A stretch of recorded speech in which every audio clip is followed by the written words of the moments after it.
操！要不是有监控，谁敢相信熊猫妈妈大半夜和宝宝抢玩具玩？大半夜，他熊已经呼呼大睡，有这么一对母子，为了玩秋千，正在激烈的展开战斗。宝宝说自己还是个宝宝，这个秋千应该自己玩。熊猫妈妈说，谁还不是个宝宝呢？白天带你那么辛苦，晚上玩下秋千怎么了？谈不拢的两熊，此时不管辈分大小，不分年龄老幼，只有一个目标，那就是赶走对方，自己独占秋千。如果不出意外的话，最终肯定是熊猫妈妈胜出。在双方激战了981个回合后，熊猫妈妈以险胜的结局将宝宝赶下了秋千。除了那对大熊猫母子抢秋千外，还有大熊猫母女抢食物呢。当年小丫头为了吃到笋笋，还拉女儿小新撞铁门呢。铁门是哐哐的响，小新心里是拔拔的凉。求小新心里的阴影面积。也正是因为这个视频，很多网友认为小丫头没有母爱，然后投诉到基地，导致小丫头后面生下的娃她都没有带过几天。实际上，这对于大熊猫来说再正常不过了，这也和母爱没有多大关系，因为它们该爱还得爱，该吃还得吃，即使小新被掀翻在地，也丝毫不影响小丫头对他的爱。不信你瞅瞅芒仔一家，大飞机在的时候，芒仔天天抢着小五的飞机开，飞机被抬走后，金主爸爸又送来了小汽车，芒仔又抢小五的汽车开。芒仔对小五的爱，那在熊猫圈都是一段假话。果然，熊猫无论生多少个娃，他们至死都是个宝宝，只要在不危害孩子的情况下，抢什么抢孩子玩具玩，抢孩子吃的呀，在他们的圈子那都再正常不过了，只不过是有些姨姨们多心了。熊猫界一哥之争，谁才是顶流男明星呢？第一位林岩，在南花花、北萌蓝2分天下的情况下，林岩凭借整活杀出一条血路，成为2024年新晋顶。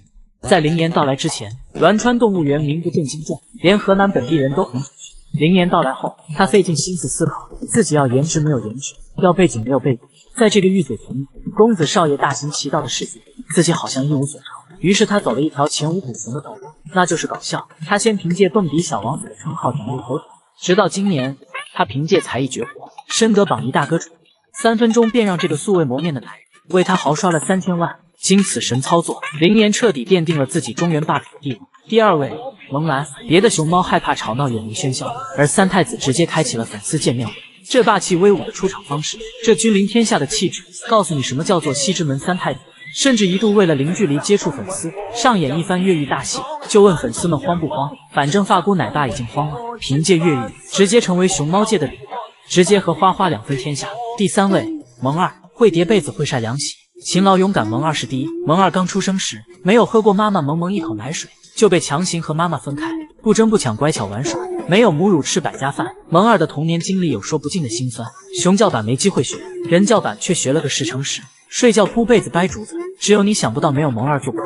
萌二也凭借人教板掰竹子成功出圈。深入了解后，网友也被他的懂事而圈粉。第四位，七仔。究竟是出生掉了墨，还是找理发师染了色？最为全球唯一一只圈养棕色大熊猫，七仔不仅是熊猫家族的显眼包，一脸憨憨样，却有着800个心眼子。深入了解你就知道黄毛不好惹。老丈人阿宝只是随口提了一句台，想白嫖的七仔直接给老丈人来了个咬耳杀。老丈人耳朵直接变成了小扳手，实在气不过的阿宝将此事告诉了邻居乐。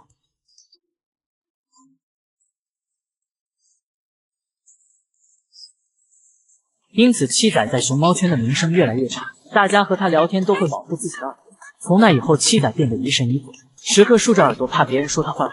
这4只顶流熊猫性格大不相同，哪一只才是你心目中的一哥呢？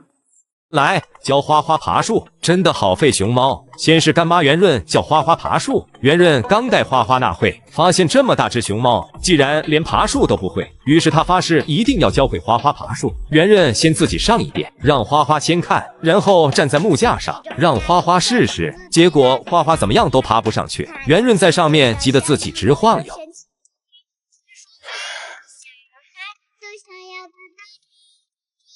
爬树学不会多余，那是不用教都会。干妈没有教会姐姐二狗上阵教花花爬树，和妈妈一样，二狗先展示一番。花花表现得十分懂事，在现场好好看好好学。二狗话音刚落，就往树上爬，不一会的功夫，二狗已经爬了上去。旁边的花花看的也是跃跃欲试，趴在那里想尝试，结果试了好久，愣是一步都没有爬上去。二狗看见花花还在原地，瞬间心如死灰，转头就要离开。干妈被气哭，姐姐被气坏，妹妹和叶只好硬着头皮教姐姐。为了让姐姐学会，叶子还放慢了速度。教完以后，然后下树让姐姐试试，多练几次就会了，快上！别拉我，我才不上呢。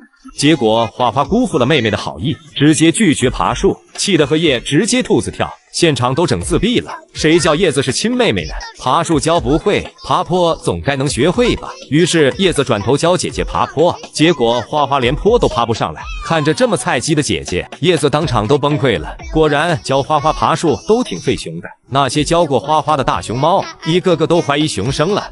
曹，一模一样的抓痒动作，不愧是亲生母女。这对大熊猫母女分别是祈福和福来，福来就是那只凭借挂门走红的小熊，祈福就是那只差点把福来作死的大熊猫。福来真的好喜欢学妈妈的动作。这天母女俩坐在阳光下，吃着笋笋，享受着日光浴。福来学着妈妈的模样坐好吃笋，就连动作也一模一样。吃完笋笋后，祈福便趴在树上睡觉，福来又学着妈妈的动作趴在了妈妈身上。这也是母女俩为数不多的温馨时光。平日里，福来不是在挨揍，就是在被妈坑的路上。福来那叫一个惨字了得。要说这对母女也是熊猫界的搞笑担当，而福来也不愧是祈福亲生的，妈妈扣个痒，他也要学妈妈的动作，真是应了一句话，父母的行为真的会影响到孩子，就连大熊猫也是一样。祈福扣完痒后，四仰八叉的躺在地上，福来扣痒完毕后，又学妈妈这么躺着，然后看到妈妈又一个起身，准备要扣痒的动作，福来直接和妈妈神同步扣痒。哈哈，这福来模仿能力挺强的哈。虽然小时候福来走过最多的路就是妈妈的套路，但和妈妈一起时，福来是真的很开心。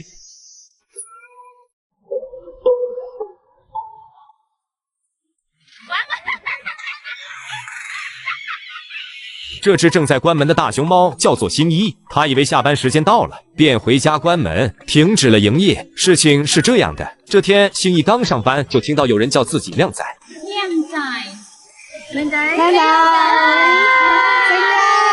就这样，他在姨妹一声声靓仔中迷失了自我，心情大好的他便开始了整活，心想着靓仔都当了，不能让姨姨们的票白买。果然，只要是能行走的动物，都禁不住捧杀。反正当时整了一系列动作，并在一阵阵的欢呼声和彩虹屁中，他逐渐迷失了自我。有些游客为了更好的视角看到他，竟然也学星一爬树，然后保安就叫树上的游客下来，结果喊成了树上的熊猫下来。树上的熊猫下来，树上的熊猫下来，你不要，树上的游客下来。